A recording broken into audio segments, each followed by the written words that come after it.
Shalom and welcome to the Jewish Geography Podcast. I'm your host, Rabbi Eitan Levy. I'm sorry I'm about a day late getting out this episode. I was out touring around the Dead Sea yesterday with a client. Her name is Dina.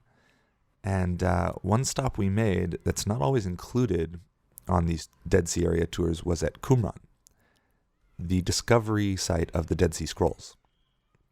It's a really interesting site, so I want to tell you about it in this episode, as well as a bit of U.S. politics and a big tip for how to spend your time in Israel if you're planning to be here at any sort of high season time of the year, including this coming Passover.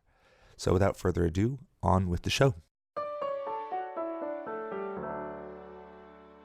Qumran was a Jewish community, a small Jewish community, 100, maybe a few hundred people, by the edge of the Dead Sea about 2,000 years ago.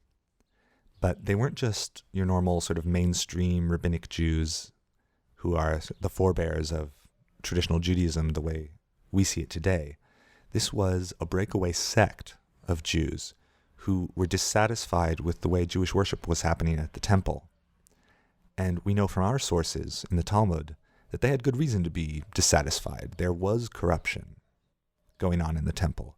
We have writings in the Talmud that tell us about that corruption, how people would buy the office or be appointed for political reasons, people that weren't very good people, were not especially holy or committed, or who often didn't even know much about Jewish law and what they needed to know to do the job well. So a lot of these breakaway groups actually happened. One of them that's commonly known is called the Essenes, and the group at Qumran might have been Essenes. We don't really know. But we do know that at some point the community was destroyed or forced to be abandoned, and they hid their scrolls, their special holy writings. They hid them in caves just above the town. And about 2,000 years later, in 1947, a Bedouin shepherd boy was in the area, and one of his goats that went missing wandered into the cave, and when he threw a rock in there to scare out the goat, he heard the sound of broken pottery, of pottery being broken. Now, the Bedouin in that area, they know there are antiquities around, and they know that these crazy Westerners, these academics and people are willing to pay big bucks for it. So he goes in, he sees these pots, and he sees sticking out of the one that's broken scrolls. So he breaks them off, tears it into pieces, and sells them off to anyone that will buy them. And the whole story of how these scrolls, most of them anyway, ended up back in the hands of Israel, the state of Israel, as it came into existence shortly after then and through the decades after, is a long and really interesting story, which I would love to tell you. If you come on a tour with me there, I will. But what we learn from these scrolls is a lot, not just about the antiquity of the Bible and the Hebrew Bible, but also about what was going on with the groups around the Jews of the time. For example, these scrolls include basically every book of the Hebrew Bible. They include several copies of some of them, including a complete scroll of the book of Isaiah. They also include a lot of sectarian stuff, which is like special things that just this group wrote for themselves. Basically what happened is after this group broke away from the main body of the Jewish people and moved out here to the desert, they rejected the sacrifices in the temple as impure, and they decided that they were the sons of light and everyone else was the sons of darkness. And that the end of days, in whatever form they envisioned it, was coming soon. And to be ready for it, and to take the place of the sacrifices in the temple, they would stay pure as much as possible. They went to the mikveh, to a ritual bath, twice a day. You can imagine the amount of water used for that. You're out there in the middle of the desert. They would go to a ritual bath twice a day before each meal. And they would eat in silence and purity in their nice white robes, sort of priestly-style robes. And they would spend their day doing sort of basic work. They were essentially a self-sufficient community, sort of maybe today what we would think of as kind of like a monastery. They were all communal. Everything was owned together. And this was either all men or, maybe all men and a few women who came in and out on the periphery. But basically this was a male community, which is important for people that are obsessed with this kind of purity. They don't want to be distracted by family life. They don't want to be distracted by their, primal urges. They want to be committed entirely to God all day, every day. And when they go to sort of this degree of extremity in that direction, it removes them from the world around them. There's a reason why the form of Judaism that survives is not this form. It's because it removes you from the world. It removes you from family. You don't create the next generation this way. And the site is really cool. It's really fascinating to walk around. First of all, you can walk up and you can see the caves. You can see cave 1 really clearly where the first scrolls were discovered.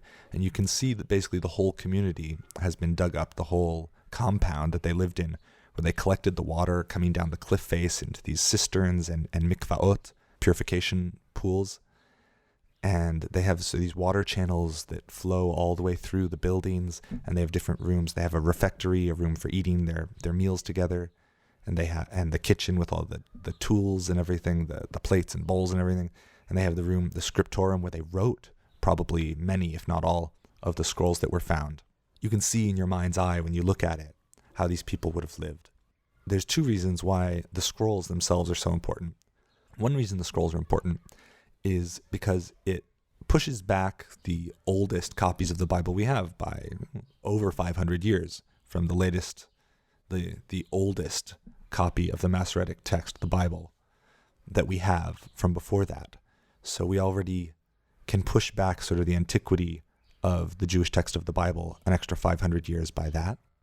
And we also have a context for all the little groups that were popping up around mainstream Judaism at the time, and for similar reasons. They had similar issues, and they were dealing with them in similar but different ways. Another group that was one of these groups was probably Christianity. And that's the second reason, is that Christians see in this group either sort of ideological cousins or forebears, or possibly even the community that gave rise to John the Baptist, who was also a Jew who was very interested in, using the concept of mikveh and, rebirth through immersion in water for spiritual purposes as sort of the central act of his spiritual practice. So a lot of Christians are really interested in this. But from a Jewish perspective, it gives us a good view into all the different groups that were going on at the time and how they compare to the mainstream Judaism that is the Judaism that survived. If you're ever in the area, I really hope you'll take a look at it, and I'd be honored to take you there myself.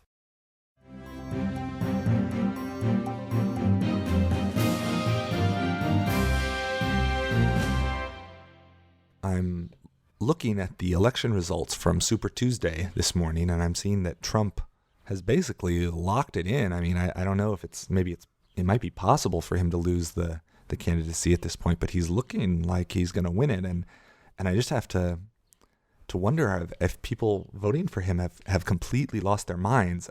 I mean, I totally understand the frustration that drives this.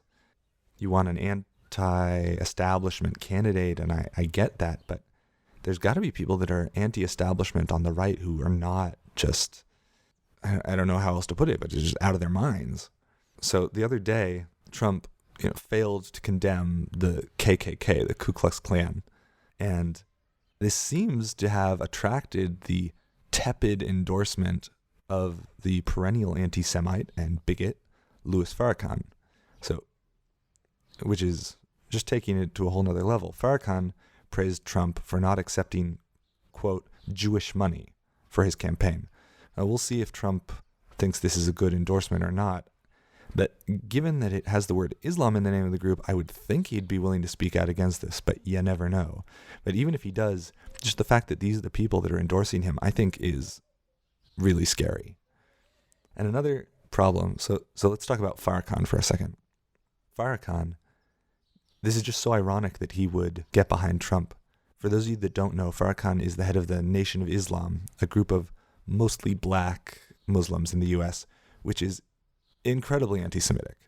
But what's the ironic part about it is, given Trump's views about Islam and how he wants to bar Muslims from the U.S., at least temporarily, and, sort of lightly veiled anti-Muslim sentiments, it's just clear that Farrakhan cares a lot more about his hatred of Jews and the Jewish people than he does about the welfare of his fellow Muslims in America, or for that matter, those who want to come there for refuge. Whether you think that's a good idea or not, one would think it would be a priority of the head of this large American Muslim organization. And unfortunately, that's the pattern we've seen all too often here in Israel. The hatred for and desire to utterly destroy every part of the Jewish state is a lot more important to our enemies than establishing their own state. and thus the welfare, at least in the short to mid-term, of their own people. Here's hoping and praying that will change someday soon.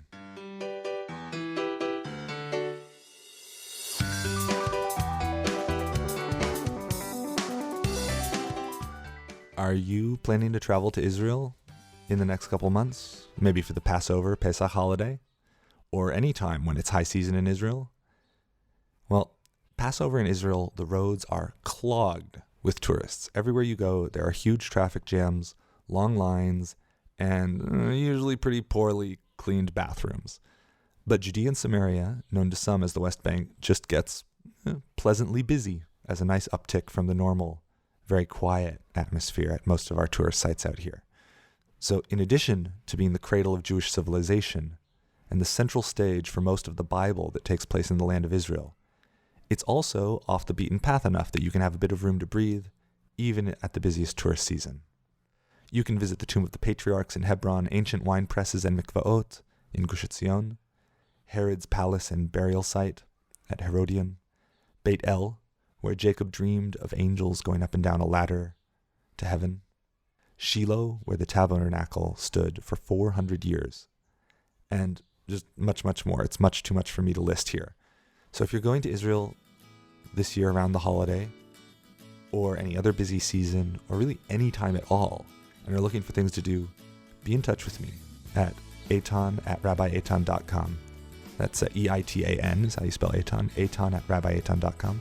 And I'll make sure to plan your visit so it's fun, engaging, and of course safe.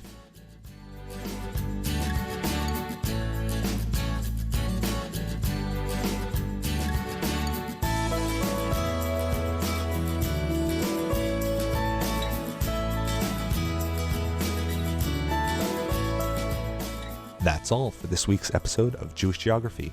I'll be back next week with another episode. If you want to be sure you don't miss it, go ahead and subscribe to Jewish Geography on iTunes or wherever you find your podcasts.